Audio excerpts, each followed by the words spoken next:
The first half of this thread revealed secrets the US still can't explain. What came next? Join us in a dive into the unknown.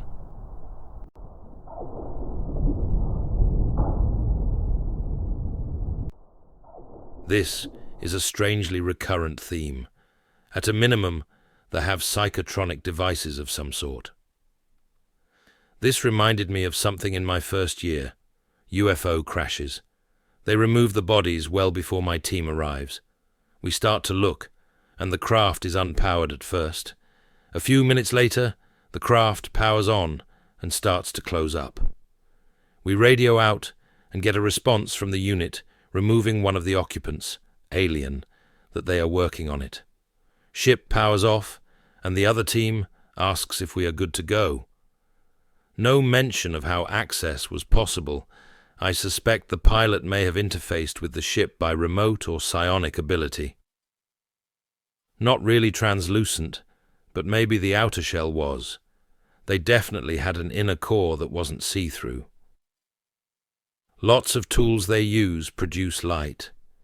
If this is still about the orb, the shell you may have seen was just the light around the device I called the hammer. It suggested that the ones with beings in it may be some sort of projection, illusion. Genuinely curious what the fuck you are on about. Are there more than one construction facility? You mentioned one in the Bermuda Triangle. However, there are a lot of USOs off of the west coast, of the Americas as well. Any insight? I suspect there may be, since we only watch the Atlantic Ocean, and the UFOs we track normally don't stray far from home base. Asking about it would have been a bad move. I'm talking about the MCUs. Are you talking about the one in the Pacific or the Arctic? Atlantic? I don't know of others. The mention of something in the Arctic was weird and brief when it came up. Is the MCU you're talking about a burger shape or a pear shape? Need to know. Burgerish. I misunderstood and thought you meant the UFOs, not the carrier construction facility. OP talk about hybridization of the human race. Pro tip. You're a shill, or UI. If you only knew how bad things are. I wouldn't fuck my retarded cousin, but I also understand I'm on 4chan. I read somewhere, some UFO navigation systems require an ET, whose own personal wavelength has been specifically attuned to the neural network of the craft. This tracks somewhat for me.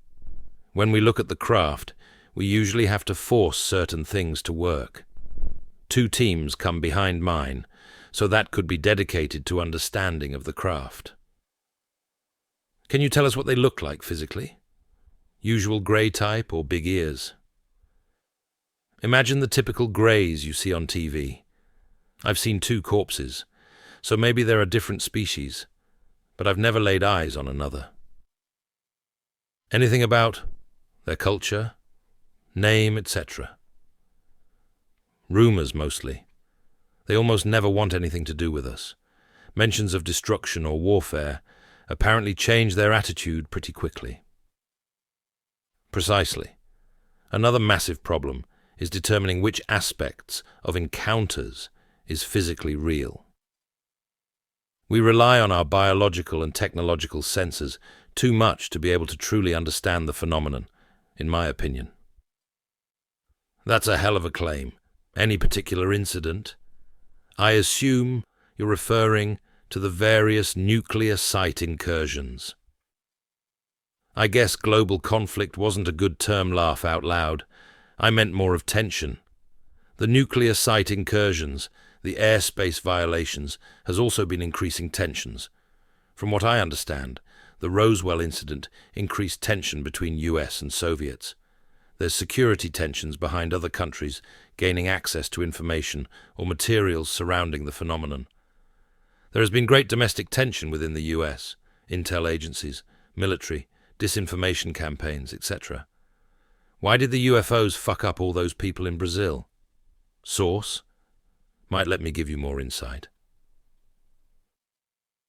Was it by accident of them not knowing we'd be damaged by their equipment, or do they not care? If found, they usually monitor us. If approached at an uncomfortable distance, they flee. When cornered, it doesn't end well. Their tools can do harm to us, even for just scientific purposes. We think they just don't care. Do you believe we are under their control in some way? Or where sometime in history?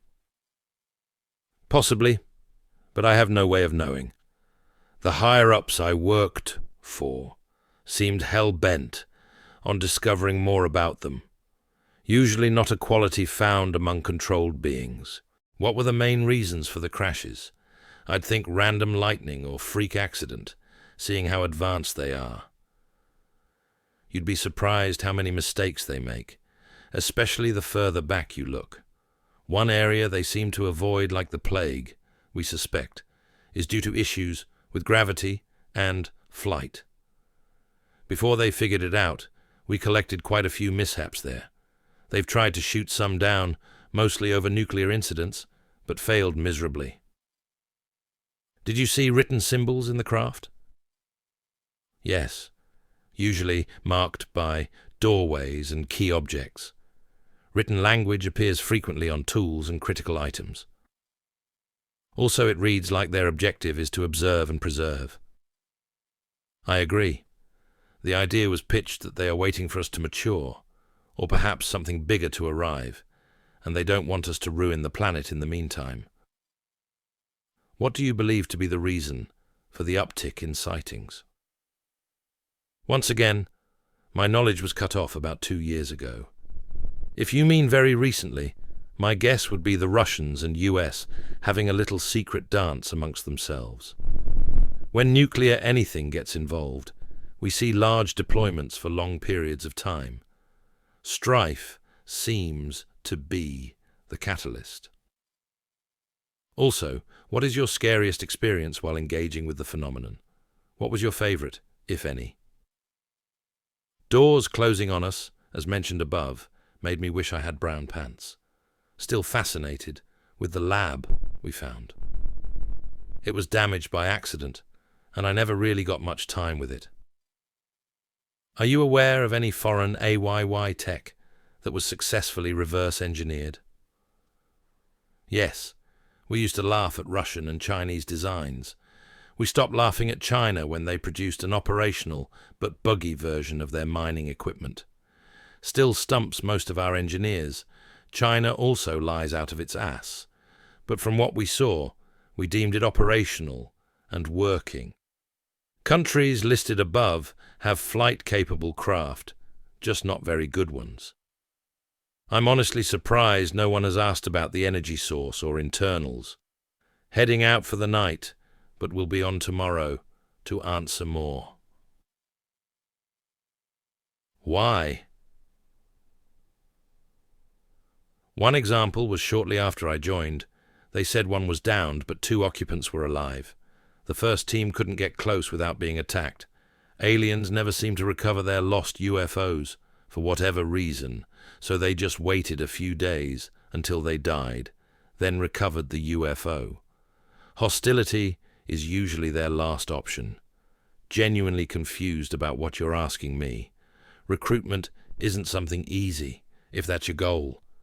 They usually recruit people with extremely clean background checks, and I never saw anyone under 35. What is the energy source? You mentioned Bob, so I think I know already. Correctish. The power source is element 115. The thing no one talks about is that usually they seal it within the craft because it produces its own gravity field. Bob Lazar handled element 115, which was already pulled out, which is rare and weird.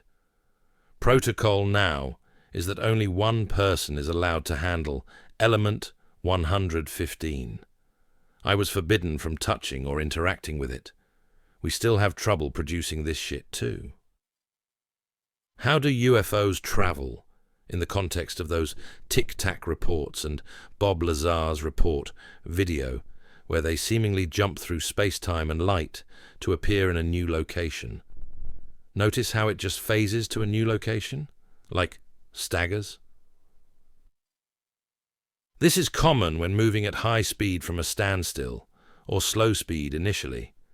Gravity distorts time, and the object inside the field can stagger when traveling. I've heard the craft can detect the presence of a camera, and when someone is filming them. Not unless the craft is put into a mode to detect a lens number. If the UFO is standing still or hovering, though they won't miss you, you can see a face like you're standing in front of someone. A couple of miles out doesn't look like a camera, though their eyes are different. How are you able to talk about any of this? Didn't you swear to secrecy? Yes. Logically, liver cancer sucks. Wouldn't the government already have their eye on you, considering you could turn out to be a loose end? I'm not going on national TV or radio.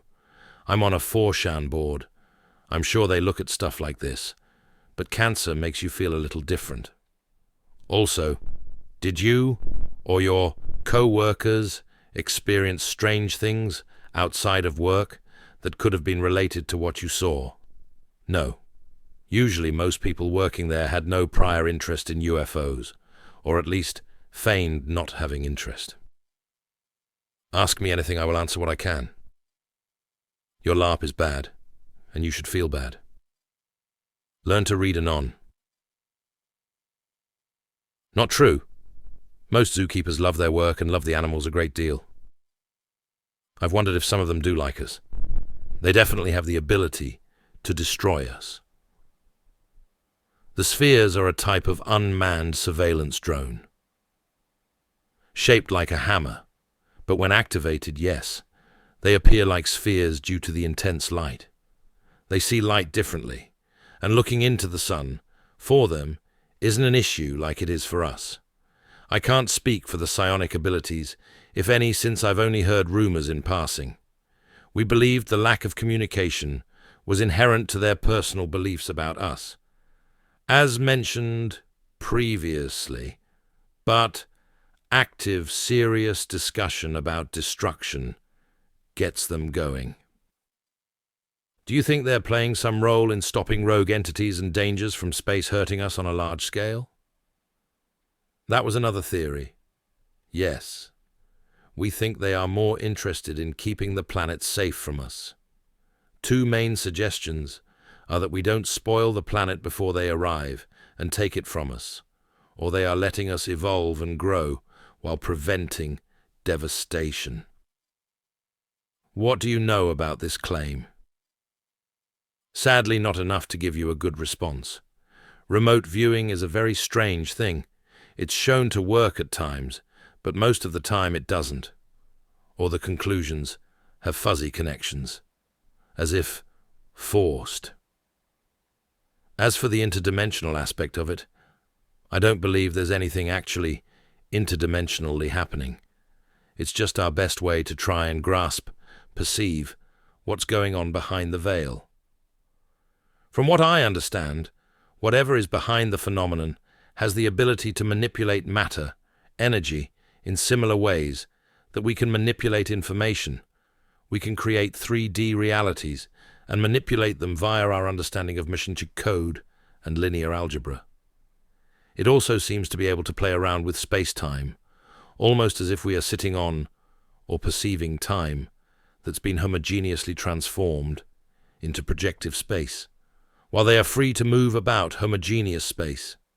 If they haven't entered the projection space, then they could freely move about our space without interacting with it until they collapse their space coordinates into our projective space, normalizing their position with their homogeneous coordinate.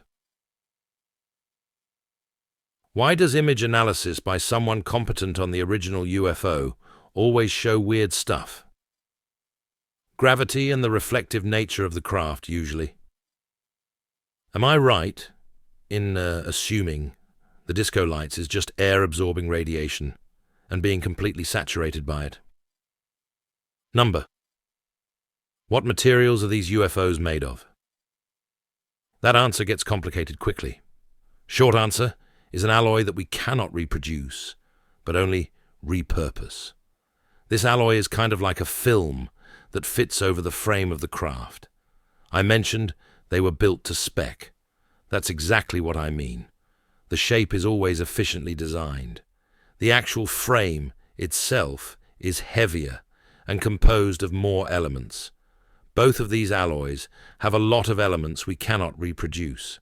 One of the main problems when repurposing these alloys is getting them hot enough. They absorb heat very well, and shaping the metal is a tedious process. Tell me about the mobile construction facility making them.